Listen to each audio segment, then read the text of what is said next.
Newham Council will be uploading a recording to the Co-Create platform after this particular session, so that anyone that wasn't able to make it this evening is able to view proceedings.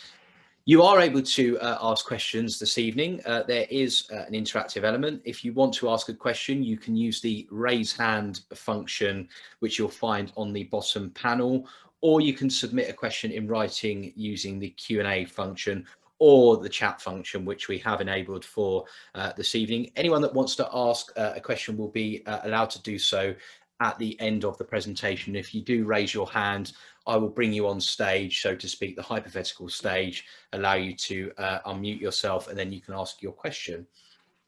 In terms of the agenda this evening, the project team are going to present for around 25 to 30 minutes on the proposals as they stand currently, and then we'll have about 30 minutes for questions should we need that amount of time. So on to the project team itself. This scheme has been brought forward by the Affordable Homes for Newham team, and this session has been organised to provide residents with an opportunity to view the initial ideas and to provide some feedback directly into the project team. We're joined this evening by James Cross, who's a Senior Development Manager at the London Borough of Newham, who's bringing forward the scheme. We've got Harriet Mulcahy and Laura Gaskell from Howth Tompkins. We've got Mike Luschat from ME Landscape, who are the landscape architects for the project. And lastly, we're joined by Kate Matthews from First Plan, who are the project planning consultants. So without any further ado, I'm going to hand over to James Cross, who's going to start the presentation. James, over to you. Thanks, Oliver. Good evening, everyone, and thanks for taking the time to attend this evening's consultation on new homes at Greenhill. My name is James Cross. I'm part of the Affordable Homes for Newham team at Newham Council. It really is a once-in-a-generation opportunity at the moment to deliver much needed new council homes in the borough. There's 27,000 households on the waiting list for new homes, and the development at Greenhill will really help reduce those waiting lists and help more people get into suitable accommodation. As we'll go on to see, the scheme includes reprovision of a number of community assets, and we're looking to provide a joined up one council solution to support them and enhance the Manor Park community. Thanks very much, and I'll pass you over to Howth Tompkins Architects.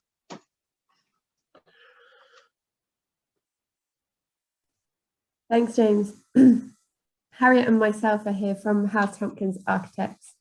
We have been working alongside Newham on this project with ME Landscapes and Graphic Structures and Max Fordham to support us on other aspects of the design. We're a studio based in North London, and we work across a range of typologies and sectors, which includes residential properties for both councils, registered providers, and also private developers. This is an example here of one of our projects, which is in West London, which is nestled into an existing community and residential area. It ranges in height between 4 and 9 stories, but really uses textures, including mainly brick, of the local area to try and relate to the existing buildings and provide really high quality homes for the new residents, which are focused around this central garden space. Moving over to the Greenhill Centre site, which is located just here south of Manor Park Station, which will be a Crossrail station, and also to the east of Woodgrange Park Overground Station. The two main vehicular routes are via High Street North, and also the site is within proximity of Romford Road. There's a number of bus stops that serve these two main roads, which are shown with the B symbols on this diagram. So the site mainly comprises of 1 to 2 story existing buildings, which house the gym and a number of other local facilities and businesses. There's 2 vehicular accesses onto the site from Snows Hill Road, one of which we plan to retain. And there's also a number of really high quality mature trees, which are also within our site boundary. I'm now going to just talk through some of our site observations of the streets which surround this site. So the first being High Street North, which is, as I said, the kind of main frontage of this proposal. This is really varied in its character, but has some really high quality buildings, such as some locally listed and listed buildings shown in some of these photographs on the right-hand side of this slide. Church Road has less active frontage than the other two streets that this site fronts onto, has a very wide pavement, which we want to improve. And it also, just to the east of the site, has this quite wide open corner with a piece of grass on it at the moment. This is one frontage that we're really hoping to improve in terms of the landscape and also passive surveillance. The next road is Snows Hill Road, which is predominantly residential in its character. You can see some examples of the stacked masonettes which are along this road, shown in some of these photographs. I'm now going to just hand over to my colleague Harriet to talk through some of the design development slides. Hi, thanks, Laura. So starting with the brief, we're looking at around 80 homes, 90% of them being dual aspect. There's a high proportion of family homes on the site, and 100% of the homes are affordable. We're looking at a highly sustainable project, so we're targeting passive house principles for the residential accommodation. And then there's also the reprovision of the gym on site. We're looking at a high architectural quality, retaining and enhancing existing landscape features, and as Laura mentioned, trying to create more legible and active frontages around all three roads that front onto the site. Next page. So we've done quite a lot of site analysis, as Laura mentioned, but this is kind of zooming in onto the site slightly more. So the green dots show the existing mature trees, which we're aiming to keep. We've also been trying to develop the scheme to have the lowest impact on the surrounding neighbourhood buildings. And we've been working with a team of specialist consultants to test all of our massing proposals. And yeah, also just considerations about the railway and noise that you'd get from the high street as well. Next slide. So this is some diagrams to explain how we developed our design. So as Laura said, we're retaining the existing mature trees and using that to enhance the proposed landscape. There'll be a residential courtyard garden in the middle of the site that's protected by the buildings. We're trying to create as many active frontages as possible. You can see the gym there on the kind of southwest corner of the site. There's the residential entrances off kind of all the way around the site. And then servicing and parking, as Laura mentioned, we'll be keeping the existing car entrance to the north east of the site. And then the last one just kind of shows orientation and height and massing and how we're trying to maximize natural light into the communal garden, but also be sensitive of all the surrounding buildings. The whole scheme will be car free in accordance with council policy. Parking permits will be reserved for existing residents, and the new residents won't be able to apply for parking permits. The only exception is the accessible parking, so there'll be 3 spaces which will be provided on site. So this is kind of an overall sketch view of our massing proposals at the moment. So there's around 80 new homes, as I mentioned, a large number of family-sized homes, a communal garden in the centre, and as Laura mentioned, we're really looking to improve the landscaping, not just on the site, but of the public realm as well. This is kind of the initial ground floor plan. You can see the blue arrows shows lots of pedestrian entrances, which helps to create active frontages and also helps with natural surveillance onto the surrounding streets. Then you can kind of see some of the more technical things like where the refuse stores will be and the plant space and cycle stores. And you can see where we're keeping the existing trees and also planting new trees. And then the car parking to the north of the site. I'll hand over to Mike now. Thanks, Harriet. So the next slide is showing our initial thoughts in terms of the landscape approach. So we can see here that we've got the central courtyard space, as mentioned by Harriet, and that extends northwards to incorporate the 4 existing category B trees. So the northern area becomes a sort of more quiet area with various ecological enhancements. Then just to the south of that, we have the sort of growing area. So I'm looking at a sort of a tool shed there with raised planters, with possibly some fruit trees located there as well. And then just further to the sort of south within the courtyard space is a play area for younger children. So there'll be a mixture of sort of natural landscape sort of play equipment and then some actual sort of timber equipment as well for younger children. So the cores will have access into this garden space, and the idea is to create different characters within the space, so there's more active areas and then more passive areas.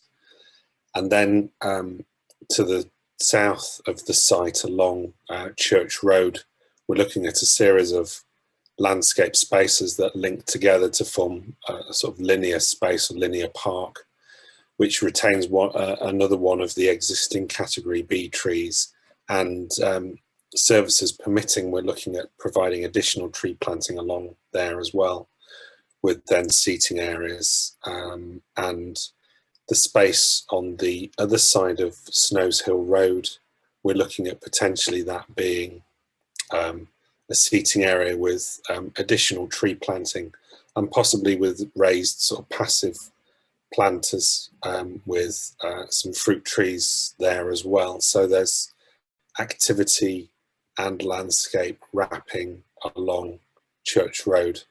And then the landscape carries on up Snows Hill Road with sort of front garden elements. So we provide defensible planting. And then looking sort of further along High Street North and seeing how our spaces then connect with existing green spaces on the side of the road there. So there's sort of linkages with existing trees and possible improvements to those spaces as well, which then link into our spaces.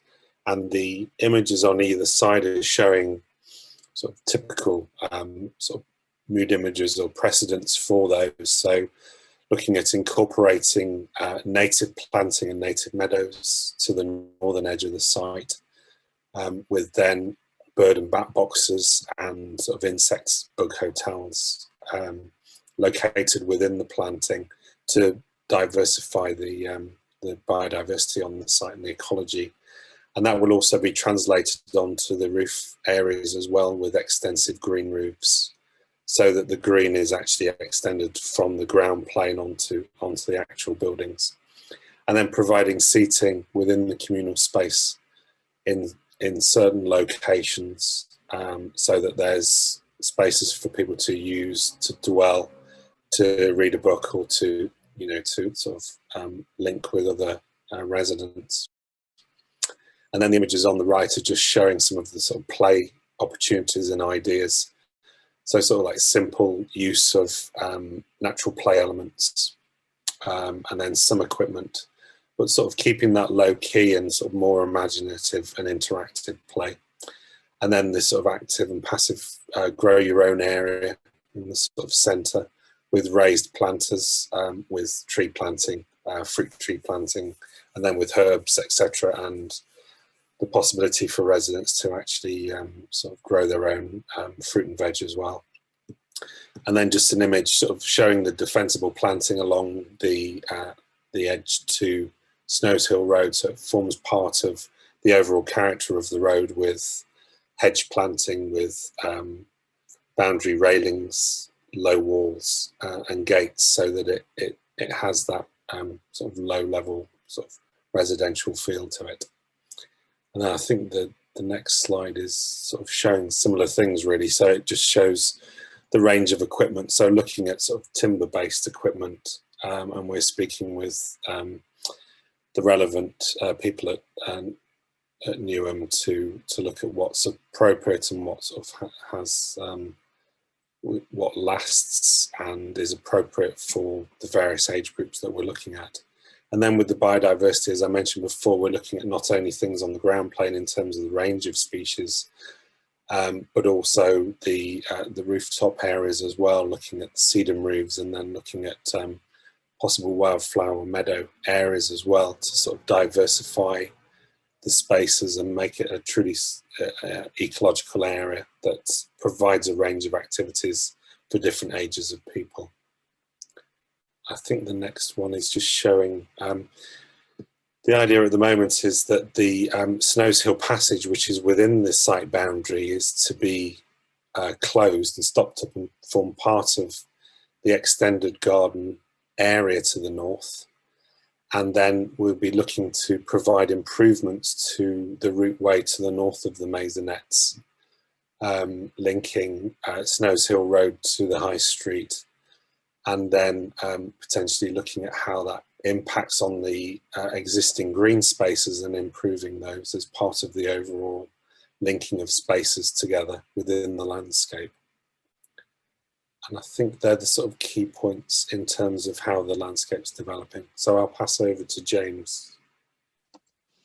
Thanks, Mike. So in summary, I'd just like to outline some of the key benefits of the proposals. So we're looking at around 80 new homes on the site. 100% of these homes will be affordable. A rough split is about 70% will be London affordable rent, and about 30% will be shared ownership. Newham Council has a policy of 39% of homes being family homes, which is three bed size, and that will be provided in this scheme. We're looking at a positive addition to the High Street, so that current frontage on High Street North at the moment will be improved with additional landscaping and a better architectural quality. We're looking at a low energy design through passive house principles and creating an airtight and environmentally friendly design. As Mike has outlined, we're looking at improving the green space with some active and natural planting, and also communal gardens and play space. Further enhancing the environmental credentials of the scheme, it will be a car-free development. And also in terms of construction and procurement of a contractor, we'll be looking at social value, promoting apprenticeships and new localised recruitment to help build the development. Further enhancing the environmental credentials, we'll be looking at promoting sustainable travel and providing cycle storage for residents and visitors alike. Next slide, please. In terms of timeline, this is our first consultation event week. We'll be feeding back to the design team the outcomes of this event and yesterday's event, and holding another before a planning application in June. When planning application is submitted, all the residents that were contacted as part of this consultation will be contacted again formally as part of a statutory consultation process, where they'll have a chance to comment on the application. That will be decided in the early autumn of this year, and from that, if obviously the scheme is approved, we'll be looking to procure a contractor with name to start on site in winter 2021. Brilliant. Thanks, James. Thanks, everybody, for your contributions this evening. If anybody's got a question to the panelists, they can ask it in one of two ways, either submit in writing via the Q&A. The first one has just come through, which is great, or please feel free to raise your hand and I will happily bring you on stage. But I will ask this question first. James mentioned 39% of homes will be 3-bed homes. Will there be any homes that will be more than 3 beds, even just a handful of 4 or 5 beds? Newham has some large families on the council housing list, and if they aren't able to be housed in new developments, they have to be housed in period properties at a very large cost to the council. Thank you. So James, are there 4 and 5 bed properties included in your plans? At present, we're aiming for a kind of 3-bedroom, 5-person size developments for those family homes. But it's not the first time we've been asked this question. We are developing around 1,000 new council homes to start on site in March next year. So we're looking at providing some 4 or 5-bedroom homes, at least across the programme. We can confirm further down the line whether that'll be on this site or not. Thank you. And hot off the heels, another question has come in. Can we please have some more information about how the existing community facilities are going to be matched and why not improved on, given there is an existing need for sports facilities? So how's the community facility offer going to be matched or improved on as part of your proposals? Sure. So there's 2 key stakeholders on site at the moment in terms of community facilities. So there's the Fairbarn Boxing Club, which has been in a temporary home on Manor Park for the last 15 months or so. We found a suitable alternative site, approximately 10 minutes walk from their current home. It's just subject to contract at the moment, so I can't actually divulge any further details, but we hope to have that approved in around July of this year. Just to come in, somebody has asked, what is the alternative site for the boxing facility? Would it be okay to come back to you at the next event to the details of that? I'm not saying I'm never going to disclose it. It's just at the moment it's a little bit sensitive to disclose if it doesn't, for any slight chance, go ahead. But that information will become forthcoming, and certainly we are working with the boxing club and their website. Thanks very much. The person that asked the question said yes, so there you go. We don't have any other questions at the moment, but I do have a couple to just flag that are pre-submitted. Yep. First is how much is a London affordable rent? The terminology has been used. What does that actually mean? And Kate, you feel free to come in from a planning perspective as well, but James, over to you in the first instance. Sure. So yeah, there are quite a few different affordable housing products out there at the moment, so it can be quite confusing. So London affordable rent is a relatively new product. It's 50% less in cost than those renting in the private rented sector in Newham. It's slightly more expensive than a social rented council property, but it still is a subsidised rent. Just to give some examples, a 1-bedroom flat would be £161 a week, a 2-bedroom flat £171 a week, and the 3-bedroom family-sized homes would be £180 a week. Okay. Thank you. That's a very clear answer. Cheers. Another question has just come in. There's currently a lack of green space in the area, existing overcrowding, and many current residents would like to see more local green space and play areas. Could the proposals address this more? So James, that's probably one for you in the first instance, but Mike, also feel free to come in. Sure. I mean, as the presentation outlined, we are looking at sort of expanding their current site a little bit further north to encompass the Greenshill Snooth Hill Passage. And there are also 2 patches of green space just adjacent to the masonettes behind there, which, subject to our sort of ongoing consultation, we'd be happy to potentially put some improvements to. And the same to the triangle of green space. Could we just quickly go to the presentation, Laura? If you just flick to the appropriate visual on that, just so that whoever's asked the question can actually see what we're talking about. So do you just want to point those areas out to us, James? Yeah, I don't have access, but it's that area there. Yeah. And then the area just slightly further down where the trees are, just to the left of the masonettes, and then that corner in the bottom right hand down there. Yeah. And obviously the planting along fronting the railway tracks there, in the corner of High Street North.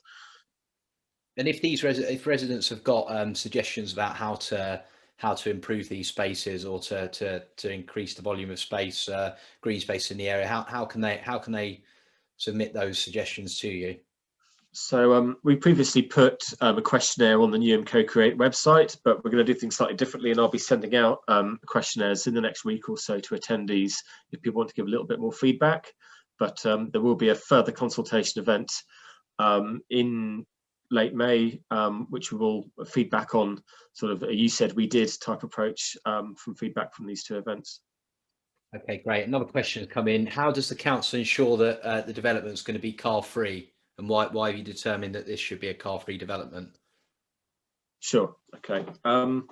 So car-free developments, it's originally sort of a planning policy objective of Newham and other councils. The proximity of bus routes and rail services, tube services to the current site indicates that we don't need to provide parking on site other than the couple of wheelchair bays previously advised. So new residents that move onto the homes will not be able to apply for parking permits. That will be made clear when households apply or what we call bid for council properties. They'll be able to see that they're advertised as car free, and also when they move into the properties in their tenancy agreement, it will cite that as well. And furthermore, just when the site does hand over and people start moving into the new homes, there'll be increased patrols from traffic wardens and such, just to make sure that people are aware and that enforcement is there from the get-go. Okay, thank you very much. Another question has come in. What will the height, and maybe this is one for Laura and Harriet, what will the heights of the buildings be? How many stories? What are you currently considering at the moment? And how does this consider the heritage nature of the area, which does not have any high-rise buildings? So James, again, you can lead off, but Laura, feel free to come in as well. Yeah, okay, thanks. So obviously we're still discussing heights with the planning officers and also the independent design review panel at Newham, but currently we're looking at 8 stories on this this building facing High Street North, 3 stories for the gym, 7 stories for this building on the corner of Church Road and Snows Hill Road, and then 4 stories with a 5th story set back along Snows Hill Road. And the main kind of driver for our massing has been lots of daylight sunlight analysis. We've been constantly rerunning that analysis to try and reduce or have minimal impact upon the green spaces, both on the site and around the site, and also to reduce the impact on the surrounding neighbours. And we do appreciate with your question, or the question that's come through on the heritage nature of the area, which does not have high-rise buildings.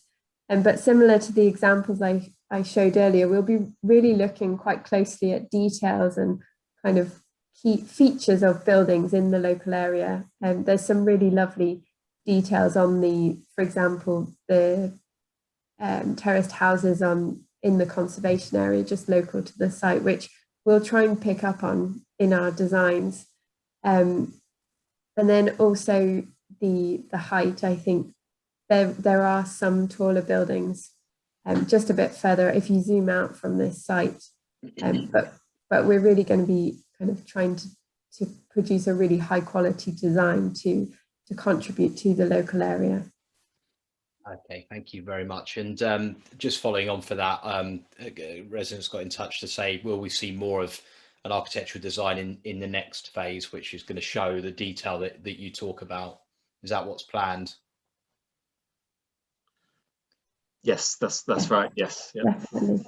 Okay, great. Well, we've run out of questions. So when we get to this point, I always give it 5 or so seconds. Oh no, hang on. No, we haven't run out of questions. We're back in the game. On the parking car-free side, is this plan linked to any wider Newham-led strategy to improve active travel and link the development site to the high street town centre hub like Manor Park? For example, will a segregating cycling route or green pedestrianised route be created to encourage active travel into and around Manor Park? So I think what that question is driving at, James, is this linked up to other initiatives that are going on around active transport in the borough? Yeah. That's a good question. I mean, it is linked strategically, certainly to promoting sustainable travel around the borough. I mean, the scheme itself sort of sits within a red line, and we are looking at some improvements around that outside. But I think we've got further consultation with our transport and highways colleagues on those points around actual cycle routes and how they'll work in relation to the scheme itself. But it is specifically a development scheme on that site, rather than wider sort of master planning or linking up with the high street or anything like that. Okay, great. And link back to a question that we had earlier, how do residents input on concerns around the site not being repurposed for the existing community, i.e. the community facility? What's the best channel through which people can make their views heard? Sure. I mean, that can be through this process here, also through the planning process, and consultation that's being sort of administered by the leisure department at Newham Council as well. But at the moment, we are looking at, you know, as I said, re-providing the Fairbairn Boxing Club 10 minutes walk away, and we are looking re-providing the gym on site to almost an identical area, and with a fit out promoted and designed by Active Newham and the council itself. So hopefully there shouldn't be too many concerns around that area. Very much. And why not put the houses 10 minutes away and keep community facilities here? That's a good question. To build generally affordable housing, the council does have to build on land that it's own. It cannot afford to buy land and then develop on that land and rent homes out at unaffordable rents and other low values. So this site was chosen for that reason. We thought we could improve the local area and we provide housing and community facilities on it.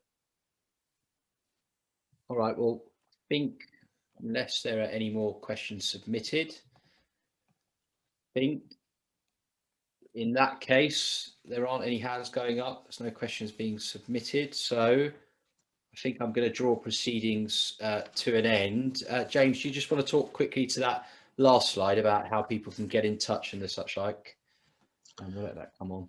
Yeah, there you go.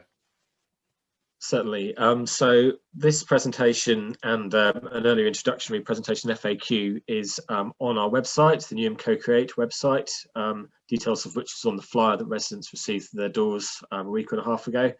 That will be the main site for people with internet access can see how the scheme develops. We'll be putting the recordings of these webinars up onto that site, and details of the schemes will be added there as we consult further down the line. If residents don't have any internet access, or they've got a neighbour or friend who lives locally who wants more information, they can contact me directly and we can ensure that information is posted to them as well. So while we're unable to do face-to-face consultation at the moment, we want to be as inclusive as possible and get as many people in the community involved. Brilliant. Thanks, James. And thanks everybody from the panel and to the residents who submitted questions this evening. I'm going to draw proceedings to a conclusion and wish you all a good evening. Thank you very much. Thanks.